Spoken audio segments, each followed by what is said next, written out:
All right, it is Julia and Aaron here at the Ermin Extravaganza on YouTube. Yeah. And we are gonna give you guys a full tour today of the trailer park arc. Babe, we're going for the tour.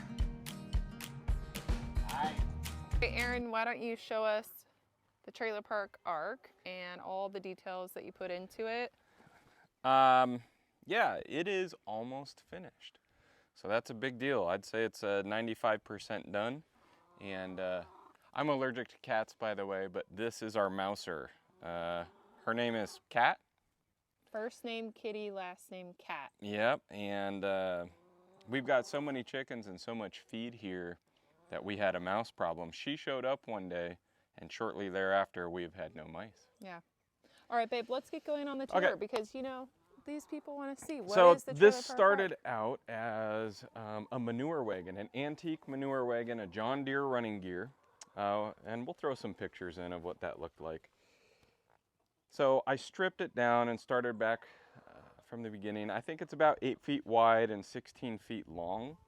So it's substantial. It'll hold a couple of hundred birds. We're gonna do probably about 100 more in the next month or two. We'll start at this end, go to the other.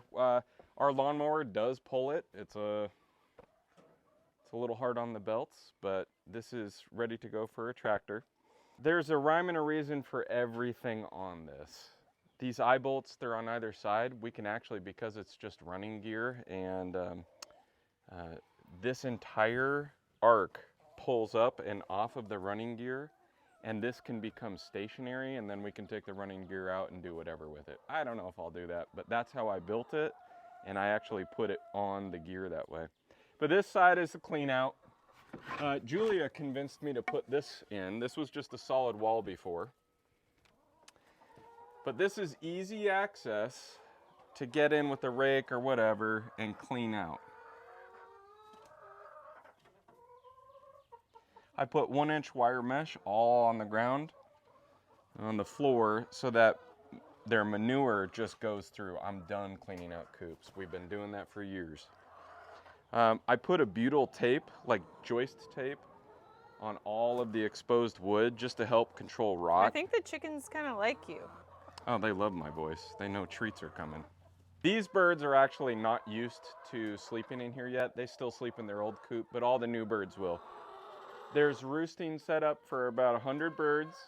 I did put ventilation in.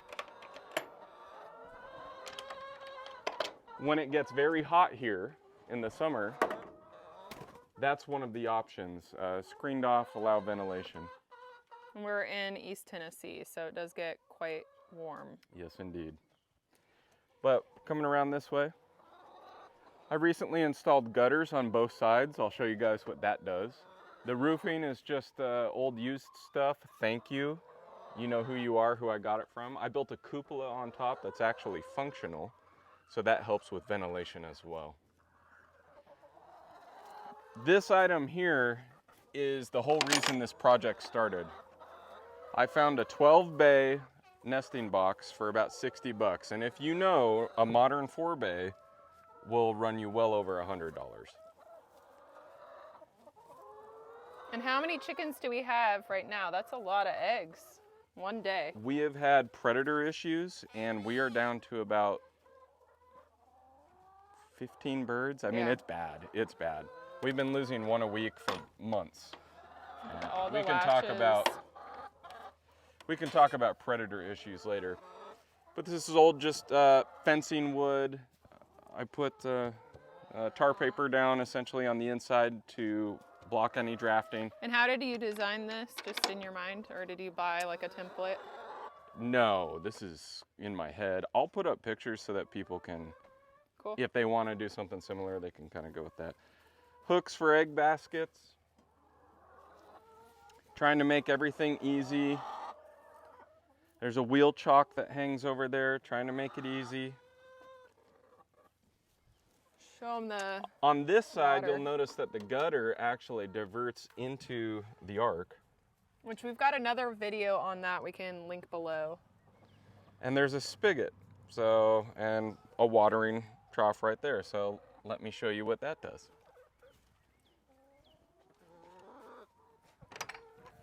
This is all the signs. Aaron custom made these. So cool. So our birds are very tame. We open the door and they come after. It's got little steps going up. So what happens is the rain comes in. There's a standard diverter that you can get just about anywhere nowadays, and it comes into this 55-gallon water barrel. What do you have on the top here? This is just a mesh. I cut the top off Okay. to get access. But that is their water supply. It only goes to about 35 or 40 gallons, and then there's an overflow that drains down with the excess rainwater into their water bucket. So I'll show you guys that drain is right here. And this was on a little bit because it was freezing, but I cracked it and drained it. And this, what I love about this personally is that we don't have water access directly to our garden yet. And so we can actually fill up a bucket to water our garden as well from here. You could. With this rainwater. is, yeah, you can put a hose on here. Also, the overflow valve, I actually put a screen on. We have bugs here like mud daubers and whatnot. They would go up into this and the hose. wasps. Yeah, they would go up into that in the summer and clog it. Ooh, since we're down here, why don't you show them the Yeah. food on the bottom? We've got the hanging, what do you call that thing? A feeder? Feeder. We got the hanging feeder, and let's show them on the inside what that looks like. But you know what else this does, Julia? What? You wash your poopy hands off. Oh, yeah. Don't want to get poopy hands. So Oh my gosh. Get out, girls. They're not supposed to be in here. I'm gonna push them through. So this is the people side. I'm gonna let this open. Get out. They can. Get out. I'll just leave it open. So I wanted. So the food. I you're gonna show wanted 'em this the feeding. design to be as easy as possible. So they poop, it goes on the ground. The watering is almost automatic. Yep. The feed, I want it to be as simple as possible in my mind. And protect from like bugs and things like that. Yeah, so we've got these buckets that do a pretty good job. They latch down of protecting the feed. Just got those at the local co-op. And then I built this in the floor as just a chute that goes down into their feed. So we can take a scoop, put it in, it does its thing. And then we do a couple of these too. Yeah, sometimes they need a little extra Oyster calcium. shells. But hanging for baskets, egg baskets, whatnot. Cracked corn Scoops. in this bucket. So let me see that video there. This is actually the control center. Just a spare battery, charge controller, and then the control Why aren't you module showing 'em over here? for the door. Ow! Ow! Ow! Oh, Julia. And we'll go see that next. All right, so this over here is my favorite part. We actually got this door, this automatic door on the TikTok shop, and it is hooked to solar as well. So this automatically closes in the morning and at night. Like you guys, when we first got chickens, I was chasing them, holding both my kids, chasing them, trying to get them inside. No more of that. Yes, we do have Wi-Fi security cameras. We can watch the birds as they're out here. And those who buy eggs from us, we're gonna set up a QR code for you to watch the birds as well. Probably a camera inside so you can see them laying. And don't forget, chickens, don't forget, last one in is a rotten egg. For me, it's all about the details. Thanks, babe.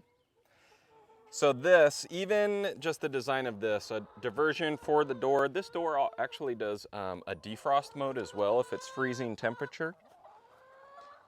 See if you can see in there. It will defrost and keep the door from clogging up. Yeah, This which our ramp, other door, we had a big problem with that. Yeah. Like when it was super cold, it wouldn't open and close. We'd have to come out. we used to raise birds where we'd have 5 feet of snow in sub-zero temperatures, so it was difficult.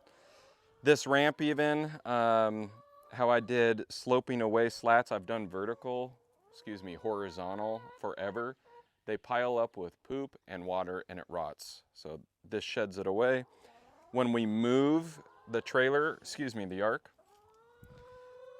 this entire thing just lifts out, hooks onto the side, and then we can drive away. Okay, so we see that hanging there, but can you tell us, I mean, even me, No. you've had to have done a lot of chicken coop designs yourself to have thought of this many things. I've been building coops for 15 years or so. Don't date yourself. I know, right? I'll date you. And every time you build a new coop, you think, oh gosh, this would be best on the next iteration. And this was kind of a culmination of everything.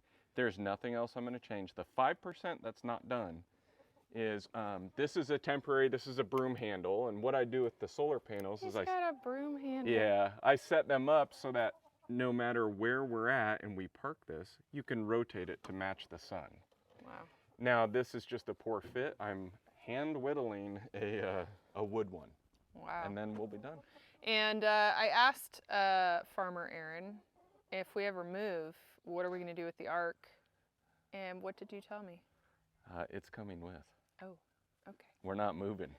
The ark. So this is the ark, the trailer park ark. And how did you think of that name, babe? Oh, it rhymed. If you can see, we've got kind of a theme here. Trailer park ark and the trash talk flock. That concludes the tour of the trailer park ark and the trash talk flock. If you want to see my last coop, we'll do another video on that. And my daughter is getting home from the school right now. Here comes the bus, gotta go. All right, guys, so stay tuned to the Ermin Extravaganza. And you heard it, we're getting 100 chickens soon. There's gonna be fresh eggs everywhere and a webcam. Hi, Hazel.